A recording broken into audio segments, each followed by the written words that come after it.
एक समय की बात है, त्रेतायुग में जब धरती पर अधर्म बढ़ रहा था, तब एक अद्भुत शक्ति का जन्म हुआ, हनुमान जी। माता अंजनी और केसरी के घर जन्मे इस बालक में बचपन से ही असाधारण ताकत और ऊर्जा थी। पवन देव के आशीर्वाद से उन्हें पवन पुत्र कहा गया। बचपन में उनकी एक लीला बहुत प्रसिद्ध है। एक दिन उन्होंने आसमान में चमकते लाल सूर्य को फल समझ लिया और उसे खाने के लिए आकाश में उड़ पड़े। देवता घबरा गए और इंद्र ने वज्र से प्रहार किया। हनुमान जी गिर पड़े, लेकिन इसके बाद सभी देवताओं ने उन्हें असीम शक्ति, बुद्धि और अमरता का वरदान दिया। समय बीतता गया और एक दिन उनकी मुलाकात राम जी से हुई। यह मुलाकात उनके जीवन का सबसे बड़ा मोड़ थी। हनुमान जी ने तुरंत पहचान लिया कि यही उनके आराध्य हैं। उसी क्षण से उन्होंने अपना पूरा जीवन भगवान राम की सेवा में समर्पित कर दिया।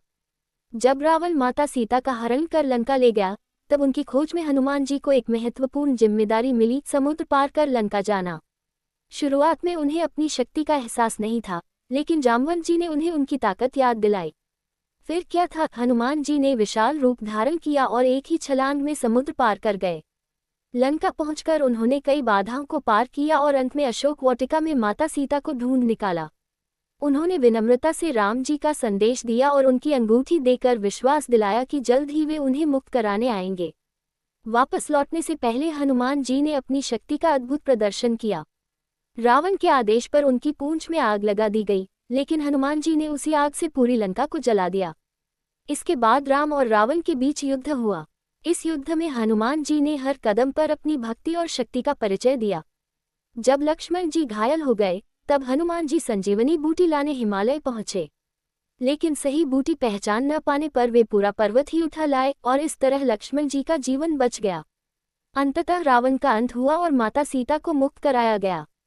अयोध्या लौटने पर जब राम जी का राज्याभिषेक हुआ, तब सभी को पुरस्कार मिले, लेकिन हनुमान जी ने कुछ भी नहीं मांगा। उन्होंने सिर्फ भगवान राम की सेवा और भक्ति मांगी। एक बार सीता माता ने उन्हें मोतियों की माला दी। हनुमान जी उसे तोड़ने लगे, क्योंकि वे देखना चाहते थे कि उसमें राम का नाम है या नहीं। जब लोगों ने पूछा, तो उन्होंने अपना सीना चीरकर दिखाया, जिसमें राम और सीता विराजमान थे। यही है हनुमान जी की सच्ची भक्ति, निस्वार्थ, अटूट और पूर्ण समर्पण। आज भी कहा जाता है कि जहाँ जहाँ राम का नाम लिया जाता है, वहाँ हनुमान जी अवश्य उपस्थित रहते हैं। वे अपने भक्तों की रक्षा करते हैं और हर संकट से उन्हें बाहर निकालते हैं। उंगली से दाहिनी ओर इशारा, इस कथा से हमें सीख मिलती है। सच्ची भक्ति, विनम्रता और आत्मविश्वास से कोई भी कार्य असंभव नहीं होता। जय श्री राम, जय बजरंगबली। Folded hands.